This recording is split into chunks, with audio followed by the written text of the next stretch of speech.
Pues tengo Oceanía, Asia y Oceanía. Aquí también hubo Filipinas, también hubo Filipinas. Yo tenía Vietnam, Tailandia, India y Malasia. Tuve bendita vez. Entonces, ay, Tailandia, pero no ustedes que saben tanto de conflicto, que tienen ya una fuerza divina, esa mujer preciosa, que viene Tailandia, salió papá lo hizo, Tailandia. Entonces la tengo en el alquiler y la voy a sustituir con una que me gustó mucho, que es Australia. Esta es la que es alta, esta que es divina. Bueno, por lo menos me quedo todavía y con él. Entonces, Tailandia no hizo nada desgraciado. Esta la voy a cambiar por la Australia.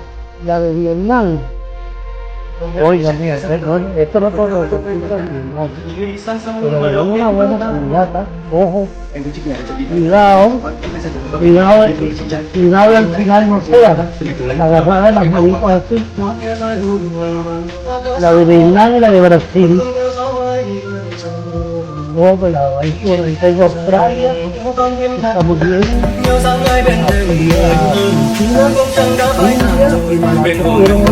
At mga kapolitika, atin pong napanood itong hot pick ngayon na latest ng Queenmaker at ng Beauty Czar na si Osmeil D'Souza. Dito sa kanyang latest na video na pinost sa kanyang social media ay inilahad ni Osmeil D'Souza ang kanyang mga favorite dito sa continent ng Asia, kasi nga isa lang yung papasok, di ba, doon sa finals.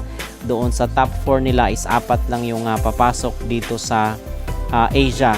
So masasabi natin mga kapolitika na mahirap at mahigpit ang maging laban ni Asia Rose Simpson dito, dahil isa lang sa mga malalakas, kasi ngayon marami ang mga malalakas na candidate at mga representatives na mula sa Asia na nag-aagawan para doon sa final spot ng Miss World 2026 na ginaganap pa rin sa bansang Vietnam.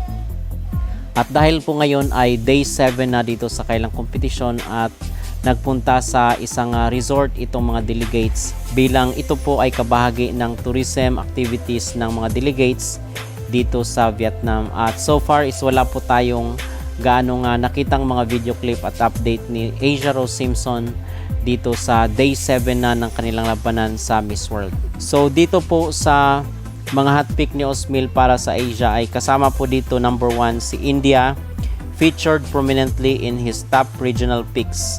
Malaysia, highlighted as one of his top contenders from Asia. Philippines made the cut for his regional favorites. Vietnam, included among his standout Asian candidates. At yung panglima mga kapolitika ay ang pambato ng Thailand, rounded out his top 5 choices from the continent.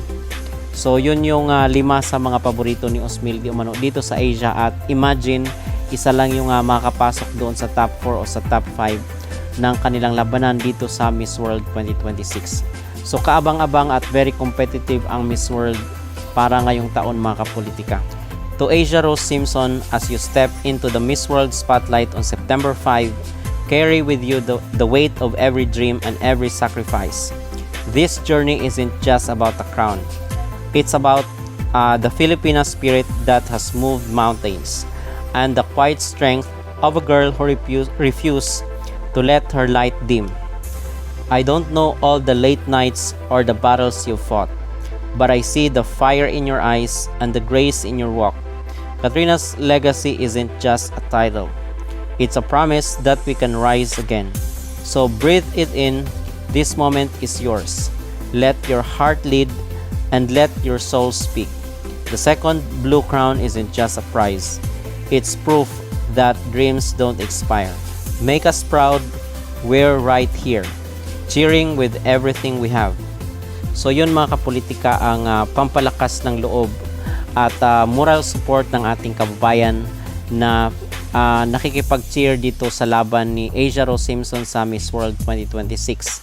sa bansang Vietnam. At aside dito is atin din po palang pag-uusapan itong post na kumakalat ngayon dito sa mga groups sa social media kung saan is sinisiraan po ng mga taga-ibang bansa ng Latin community or Latin group itong si Asia Rose Simpson dahil pinapakalat nila yung mga pictures ni Asia Rose at yung photoshoot niya kasi obviously doon sa photoshoot ay maganda yung ayos. Ako ikukumpara doon sa mga moments kung saan is rumarampa itong si Asia at kinukumpara nila mga kapolitika. So dito is masyadong halata at masyadong obvious itong mga taga-ibang bansa na sinisiraan nila itong si Asia Rose at lagi nilang sinusundan kasi sa tingin ko dito mga kapolitika ay triggered sila, threatened itong mga taga-ibang bansa. Meron ring mga Vietnamese group na ang paraan ng kanilang pagpapaangat sa kailang candidate ay hihilahin nila yung ibang mga representatives. At isa na nga po dito itong si Asia Rose dahil malakas siya ngayon dito sa Miss World at meron nga po tayong kasabihan na pag hitik daw sa bunga ang isang puno ay binabato daw ito ng mga tao. At ito ngayon ang nangyari dito kay Asia Rose dahil may mga nagpapakalat ng mga pictures ni Asia Rose at kinukumpara nila yung kuha dito sa mga litrato na nakikita natin sa social media.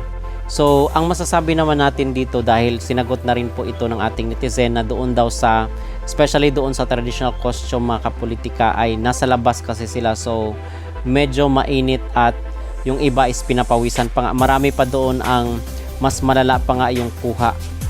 Okay, so kasi iba daw kasi pag nag-photoshoot si Asia Rose, nag-iiba daw yung mukha mga kapolitika. So sabi nila is meron lang daw magandang angle itong si Asia Rose or magandang ayos sa camera pero sa iba naman is hindi.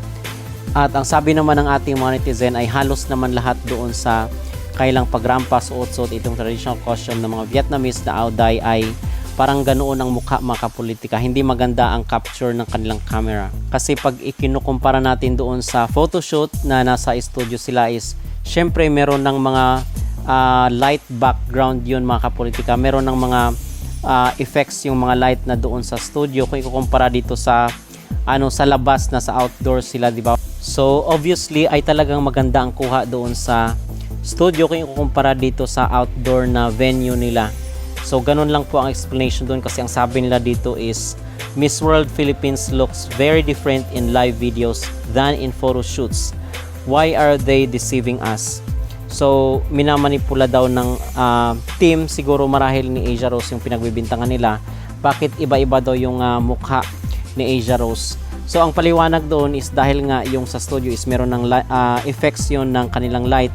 May kumpara dito sa labas na napakainit at obviously ay hindi naman din maganda yung kuha ng kanilang camera doon sa outdoor na activities ng mga candidate dito sa Miss World 2026. So bottom line is hindi lang naman po si Asia Rose ang may hindi magandang kuha doon sa camera na ginamit nila sa kanilang outdoor venue mga kapolitik. At napapansin rin po natin na talagang sinusundan nila itong si Asia Rose dahil sa tingin natin ay very threatened rin itong mga Vietnamese, itong mga Latinos dito sa ating pambato sa Miss World para ngayong taon kasi imagine kahit saan siya ay talagang sinusundan nila, parang may CCTV mga kapolito nakabantay dito kay Asia Rose at hinahanapan nila ng mali itong ating candidate dito sa kanilang beauty pageant competition at sinisiraan nila. So yan ang marumi maglaro itong mga taga-ibang bansa para mayangat yung kailang candidate ay hinihila nila yung iba pababa.